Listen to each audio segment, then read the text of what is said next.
अपने आत्म कल्याण का मार्ग ढूंढ रही है। हमने ये सोचना होगा कि जिन महापुरुषों के कारण ये मंदिर, गुरुद्वारे और चर्च बने, ये मस्जिद बनी, ऐसे ही संत चाहिए हमने। अब ये तो उनकी यादगार उन महापुरुषों के पद चिन्हों की, जहां पर ये मंदिर, मस्जिद और गुरुद्वारे बन गए। ये तो केवल यादगार बनाई गई कि ऐसे महापुरुष हुए थे, यहाँ पर ऐसा किया था, वो महात्मा यहाँ आए थे, उन्होंने ऐसा उद्धार किया दुनिया का, उसके एक यादगार बना दी कि आने वाले समय में कोई ये झुठला ना दे कि सत्य कथा नहीं है। और अब हम केवल उनके ऊपर आधारित हो गए, मंदिर और मस्जिदों में, गुरुद्वारों तक। हमने ये नहीं देखा कि उस पवित्र शास्त्र जो महापुरुषों ने हमें क्या एक अनमोल भेंट दी है, उसमें क्या लिखा है, उससे दूर हो गए। और जब हम उसको फिर देखेंगे, जब बात बनेगी। अब कौन देखेगा? आप तो देख नहीं सकते, आप तो मरीज हो। डॉक्टर का काम होता है उसको सही ट्रीटमेंट दे जो आपके द्वार पर आ गया। और अभी तक हम नीम हकीमों के पास जाते रहे, जिन्होंने अपने उस दवाइयों की उस पुस्तक में कैसे मेडिसिन बनानी है, कौन सी किस बीमारी की है, वो भी ना देखी, और अपनी मनमुखी वो पुड़िया देनी शुरू कर दी, जिससे भक्त समाज आज दूना रोगी हो गया। रोगी कैसे हो गया? जैसे जब हिंदू धर्म क्यों बना? हिंदू धर्म यूं बना कि आर्य लोगों में महाभारत के बाद त्रुटि आ गई, क्योंकि ना जाने कितने दुनिया मर गई थी। 18 करोड़ तो कौरव और पांडव की सेना मर गई, और 56 करोड़ यादव मर गए आपस में लड़के। अब हिसाब लाओ, अरबों की आबादी विनाश हुई, और फिर उनसे संबंधित जो रिश्तेदार थे वो विचलित हुए, प्राकृतिक आपदाएं आई, जिसके कारण नास्तिकता की तरफ आर्य लोग चल पड़े। फिर उस समय जैसी समझ में आई, जिन महापुरुषों ने इस समाज को फिर सोच बनाने की चेष्टा की। और हिंदू का अर्थ होता जो बीड़ी, शराब, मांस, तंबाकू जिंदगी भर नहीं छुए, और कीड़ी की भी हत्या ना करे, किसी की आत्मा काल नहीं करे, बहन बेटी को बुरी नजर से ना देखे, किसी की जेब ना काटे, मिलावट ना करे, उसका नाम हिंदू होता है। आने वाले समय में इन मनमुखी जो बाद के संतों ने अपनी रोजी रोटी का ऊपर इस मजहब को इतना परेशान कर दिया। कभी कहते हैं तूने इधर पेशाब कर दिया इसलिए हानि होगी, कभी कहता है इधर मुंह करके पहला कदम रख दिया इसलिए तुझे नुकसान हो गया, यानी इतना बांध दिया इसको। इसके बाद इसमें त्रुटियां आ गई। उसके बाद क्या होता है कि बाबा आदम का जन्म हुआ। बाबा आदम कौन थे? ये ब्रह्मा जी के लोक से आई हुई एक पुण्यात्मा थी। और ये कौन थी? ये राजा ऋषभदेव जी हुए हैं, जिनसे जैन धर्म प्रारंभ हुआ। ये ऋषभदेव जी की आत्मा बाबा आदम हुए, क्योंकि हमारे संस्कार एक दूसरे में रले मिले हैं। हम पहले अलग नहीं थे। 3 युग का हिसाब लगा लो, जब कोई हिंदू या मुसलमान, सिख या ईसाई कोई मजहब बना होता है, इसलिए हमारे सब पूर्वज एक हैं, और हमारे संस्कार एक दूसरे के साथ युगों के जुड़े हुए हैं। तो आज हम हिंदू हैं, कल हम मुसलमान के घर जन्म लेंगे, कोई फाउंडेशन नहीं है। ये तो आपकी अपनी बनाई हुई सीमा है, भगवान की नहीं। कोई मुसलमान है वो सिख बनेगा, वो सिख है वो ईसाई बन जाएगा, और हिंदू है वो मुसलमान, सिख, ईसाई कहीं भी हम जन्म ले सके, क्योंकि हमारे पूर्वज एक थे। अब उसके बाद चलते चलते क्या हुआ कि ईसा जी, अब जब भी समाज में किसी व्यक्ति विशेष या मजहब से संबंध नहीं होता, भगत समाज में, और जो संत प्रभु की प्रेरणा सतपूर्ण परमात्मा की या जिस भी भगवान की तरफ से भेजे जाते हैं, वो अपनी हर संभव कोशिश करके और पुण्य आत्माओं को मार्गदर्शन जैसा उनको ज्ञान है वो सही बताने की चेष्टा करते हैं। ईसा जी का जन्म हुआ। ईसा जी ने यही क्रिया की, पूजा जो आन उपासनाएं थी वो बंद करवाई, बीड़ी, शराब, मांस, तंबाकू अपने उन अनुयायियों का बिल्कुल बंद करवा दिया था ईसा जी ने। कभी मृत्यु बेशक हो जाए, पर मांस, बीड़ी, शराब, मांस, तंबाकू छूना तक नहीं है अगर भक्ति चाहिए तो। और ये धार्मिकता का पहले लक्षण है। उसके बाद ईसाई धर्म में फिर त्रुटियां आ जाती है काफी समय हो जाने से। फिर हजरत मोहम्मद जी का जन्म हुआ। हजरत मोहम्मद जी, ईसा जी कौन थे? ईसा जो है विष्णु जी के लोक से आई हुई एक पुण्य आत्मा थी। और अब क्या होता है कि हम युगों युगों के ऋषि रहे हो, आप आज के नहीं है, और वो हमारे पुण्य संस्कार आज भी विद्यमान है और पाप भी है। पुण्यों के आधार पर मनुष्य शरीर प्राप्त हुआ आपको, और उसमें प्रभु की कसक फिर भी आप में विद्यमान है। और कुछ पिछली शक्तियां भी होती है, सिद्धियां होती हैं जो युगों युगों से की। तो उन महापुरुषों में कुछ सिद्धियां होती हैं जिसके कारण उनकी शब्द में भी शक्ति होती है। आम व्यक्ति से उसका अलग से कुछ विलक्षण लक्षण भी होते हैं।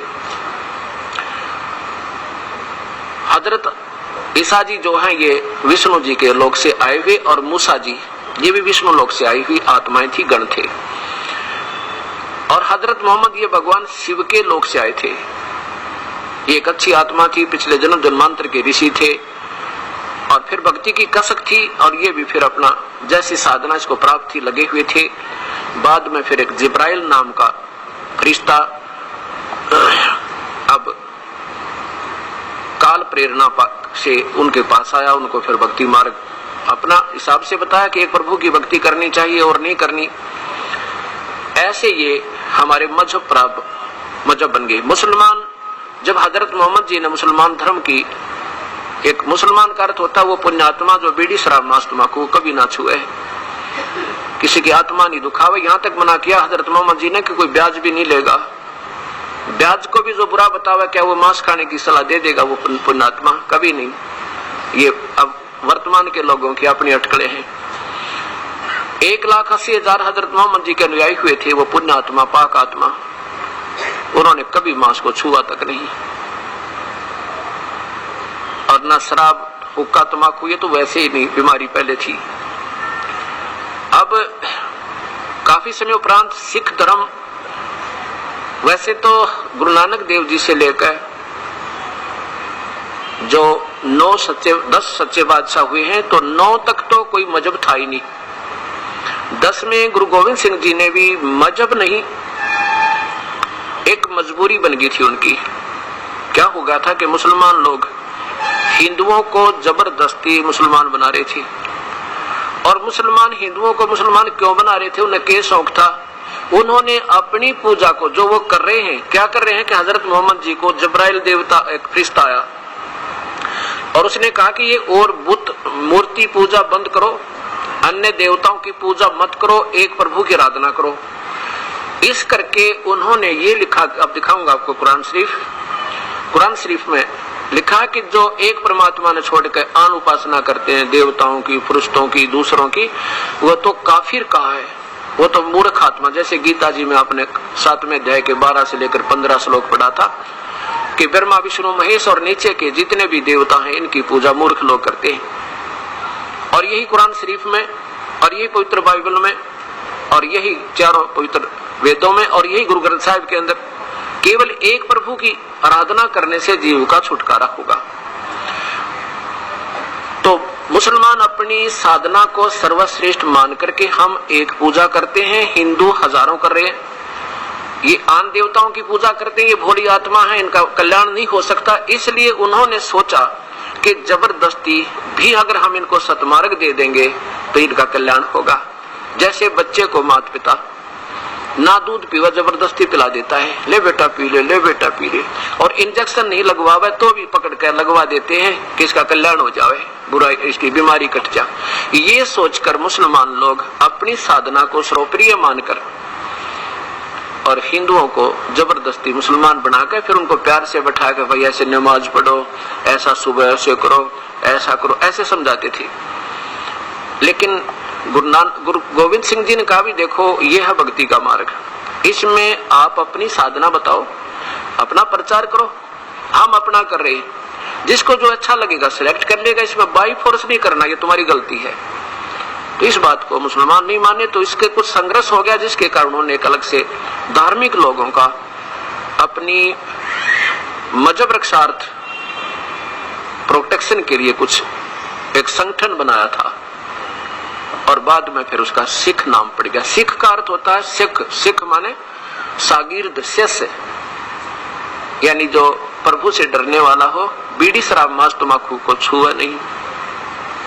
अब ये बुराई क्यों घर कर गई? हमारे या हर समाज में हिंदू, आज देख लो, हिंदू मुसलमान को बुरा इसलिए बताते थे कि वो मांस खाते थे।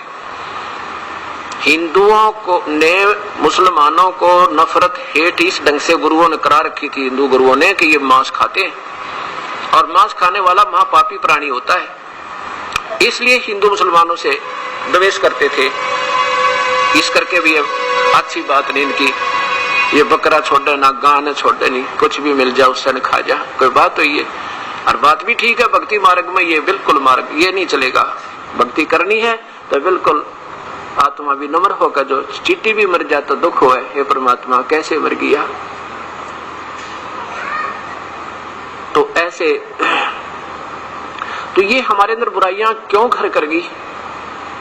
अब हिंदू देख लो, मेरे ख्याल में कोई घर खाली होगा जिसमें शायद व्यक्ति खाली नहीं जो मांस ना खाता हो। मांस मीन से अंडा भी खाना पड़े, हुक्का तो सारे पीवे, तकरीबन बीड़ी पीवे, और शराब की टालना और मांस की कती टालनी, और बल्कि स्पीड बढ़ रही है। अच्छा, फिर ईसाई धर्म में ईसा जी की कहीं इंस्ट्रक्शन नहीं है उस परमात्मा की, पूर्ण परमात्मा की, कि मांस खाओ। और हुक्का शराब ये तो वैसे ही व्यर्थ का काम है। और आदि ईसाई धर्म में देख लो, सारी बिजली पड़ गई, शराब की उनका टालना, मांस की उनका टालना, और भक्ति वो है ही नहीं जो करनी चाहिए। ऐसे ही मुसलमान धर्म में देख लो, आज है मांस तो ऐसा बना दिया जैसे लाडू जलेबी होती है। और अब सिख धर्म में देख लो, उन 10 महापुरुषों का कोई प्रमाण दिखा दो जिन्होंने कभी बीड़ी शराब मांस तंबाकू को छुआ होता है। फिर तो आप अनुयायी कैसे हो गए उन पवित्र आत्माओं की? आत्मा को दुखी कर रहे हो आप, उनको ठेस पहुंचा रहे हो। जिन्हें निर्मल समाज बनाया था, मांझ धोकर साफ किया था, आज फिर जुल्म शुरू हो गया। ऐसा क्यों हुआ? अब एक अटकल लगा ली सिख समाज ने। क्या कहते हैं? कहते गुरु गोविंद सिंह जी ना ने भी बकरा बड्डा सी कद बड्डा था भाई, जब उन्होंने 5 प्यारों की परीक्षा ली थी। ठीक है, उनने तो बट दिया और वो जीवित भी कर दिया, वो महापुरुष थे। तब उनकी हर रीस करके देखो उनकी, उन्होंने उसको बट भी दिया और जीवित भी कर दिया। और तुम जीवित करके दिखाओ, तुम बट तो सको हो और उसको जीवित करके दिखाओ। क्या फिर उन्हें मांस खा लिया? वो हद कर दी भाई। अब ये बातें क्यों कर दी? क्योंकि हमें वास्तविक उन महापुरुषों के जाने के बाद वर्तमान के जितने भी मजहबों के आज गुरु लोग हैं, इनकी हिम्मत नहीं पड़ी कि इन बुराई छुटवा दें। इन्होंने तो अपनी रोजी रोटी बना रखी है कि बस ये लगे रहे जैसे कर रहे हैं, बस ठीक है। लेकिन वो डॉक्टर ठीक नहीं होता जो मरीज के अनुसार चले। डॉक्टर वो होता है का बेटा ये परहेज रखना है और ये दवाई खानी है, अगर नहीं खाएगा तेरी मृत्यु हो जाएगी। तो आज समाज हमारा बिल्कुल डेड होता जा रहा। भगत समाज, चाहे हिंदू है, चाहे मुसलमान, सिख या ईसाई। अब हमें जरूरत है उन महापुरुषों के उन आचरणों को, उनके द्वारा दिए गए अनमोल वचनों को फिर दोबारा रीड करने की, सोचने की, समझने की, पढ़ने की। अभी तक तो हम वर्तमान के जो महापुरुषों ने जो उनकी अटकलें लगाई, जैसे उनके समझ में आई, अपने धार्मिक शास्त्रों को हमारे को उनके विपरीत दिशा दे रखी है। अब मुसलमान क्या कहते हैं कि हमारे हजरत मोहम्मद भी भोग लगाते थे। नादान कहीं के पीछे महापुरुषों को बदनाम करने लग रही है इसी प्यारी आत्मा।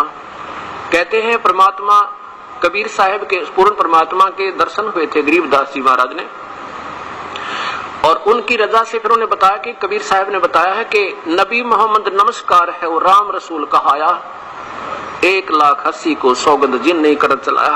1,80,000 वो पैगंबर अनुयायी हुए थे हजरत मोहम्मद जी के। कहते कसम उन महापुरुषों ने कदे कर्द ऐसे नहीं चलाया जैसे तुमने जुल्म कर रखा है। उन्हें कभी कर्द नहीं चलाया, कभी मांस नहीं खाया। क्या बताते हैं कि अलह अरस पुरुष पर अलह तकत है, ऊपर परमात्मा का अरस में आसमान में एक सतलोक है, सचखंड है, वहां परमात्मा अपने सतकत पर विराजमान है। अरस पुरुष पर अलह तकत है, खालिक बिन नहीं खाली, और वह पैगंबर पाक पुरुष थे साहिब के अब्दाली। कहते हुए पैगंबर हजरत मोहम्मद, हजरत मूसा, हजरत ईसा जैसे वो तो पाक पुरुष थे, पवित्र आत्मा थी, साहिब के अब्दाली यानी परमात्मा की कृपा पात्र थे। उन्होंने 1,80,000 को सौगंध जिन नहीं कर चला।